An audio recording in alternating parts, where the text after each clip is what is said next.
Apa harapan Anda Pak dengan menteri baru yang baru saja dilantik juga oleh Presiden Joko Widodo ini? Ya, menteri baru dengan wakilnya, saya sarankan kita mulai karena ini estafet ini namanya estafet sudah harus lari ya, apalagi kondisinya Khususnya saat Menkes begitu ini. ya Pak?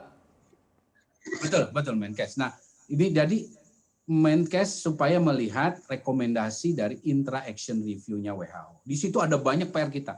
Dari 100 katakanlah ini 100% itu kita baru mencapai di bawah 20% performanya. Nah, 80%-an ini masih PR.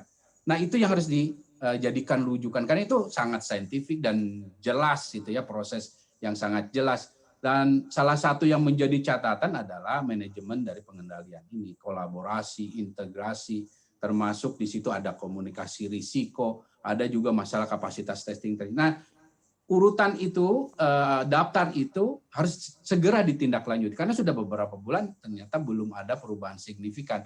Nah, selain itu PR lainnya adalah bahwa untuk membuat satu program pengendalian pandemi yang komprehensif, yang jelas tahapan-tahapannya jangka pendek, menengah, dan panjang, sehingga tidak ada semacam inovasi-inovasi yang atau ide-ide yang mendadak muncul ya. Karena ini kan harus ada strategi nasional yang menjadi rujukan setiap sektor, setiap pemerintah pada tiap level.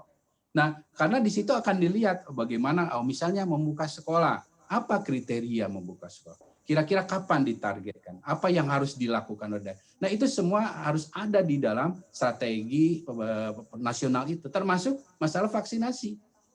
Ini yang akan menjadi juga rujukan tidak hanya pemerintah berbagai sektor dan tingkatan itu, tapi juga masyarakat.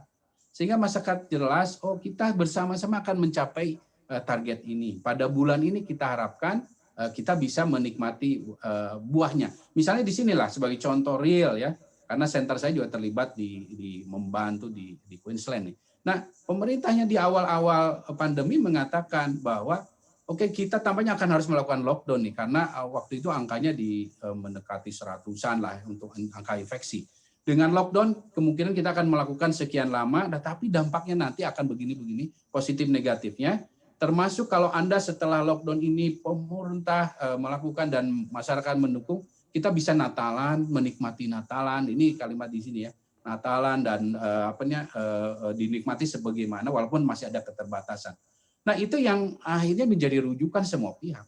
Dan saat ini ya waktu Natalan kemarin ya mereka menikmati kebebasan itu dalam tanda kutip ya, ada beberapa pembatasan, tapi ya, dibanding negara bagian lain jauh sekali. Walaupun kita semua di sini menyadari bahwa tidak bisa kita keluar, tidak bisa juga ada orang masuk bebas.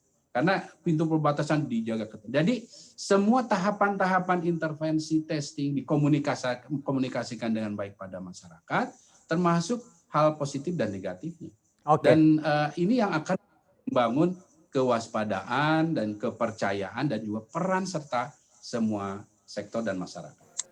Jangan lupa untuk download aplikasi CNBC Indonesia yang tersedia di Play Store dan juga App Store untuk mengikuti terus perkembangan informasi seputar ekonomi dan bisnis terkini.